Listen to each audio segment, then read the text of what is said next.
Hello YouTube, this is Isaac, and I just thought I'd do a quick video talking about Wi-Fi and how to solve some potential Wi-Fi problems.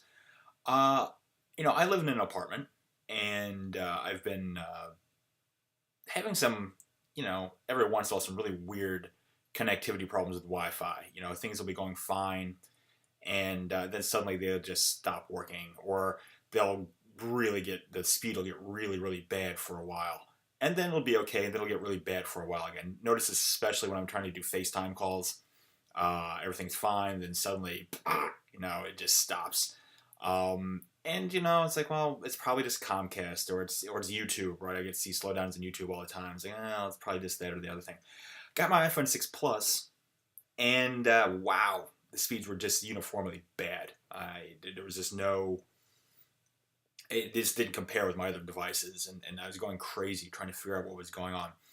And I eventually, given some people talking about some possibilities, I decided to download a program to help me visualize this stuff. I found this thing called Wi-Fi Explorer.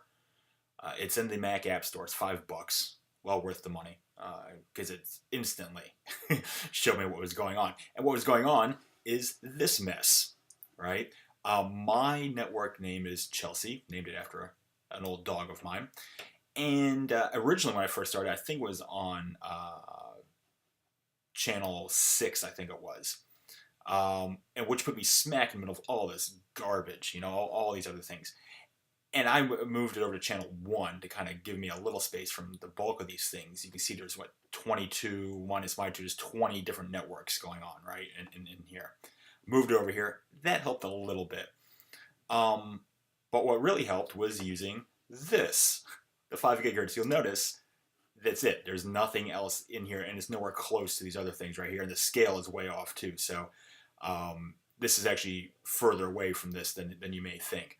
And by skipping all this stuff, it has completely solved my Wi-Fi issues in my apartment. Yeah, it's simple enough, to do. All I did, I have an Airport Extreme base station, the current one, the newest one, and I think you can do it on the older one as well.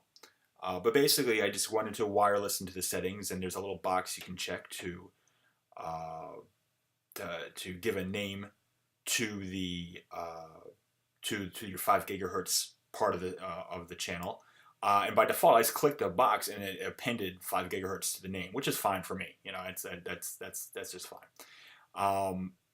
But what's cool about that is that it has a separate name. I can then tell my devices to just log into this this name and not onto this one.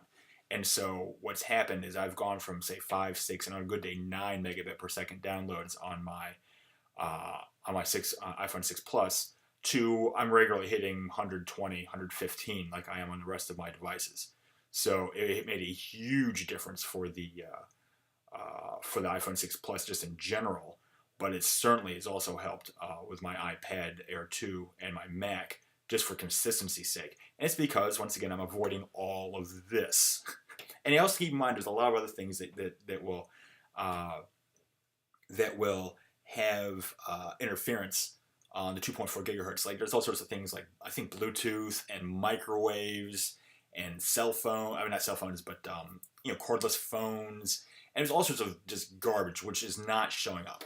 And this is only showing networks, but there's all sorts of other noise and things that can happen in there. Go up to the 5 gigahertz, then you can avoid all of that, and it really, like I said, made a big difference. Now it's not all rosy, okay. The drawback to 5 gigahertz is that it cannot penetrate walls nearly as well as 2.4 gigahertz, and this is even more important if you have masonry walls or I guess I would assume walls with all sorts of wiring and things like that. I'm in a pretty small apartment, and here in my bedroom, you see there's a little bit of a drop in power. You compare this guy, it's from the same access point, but from here down to here, I've given up a little bit of signal strength. Certainly not enough to make any sort of problem for me.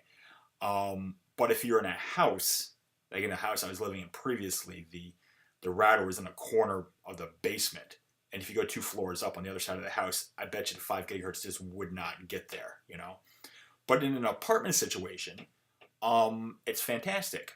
As a matter of fact, if all of these guys switch to 5 gigahertz, I have a distinct feeling that I would still mostly be by myself out here because these guys are 2, 3 floors up.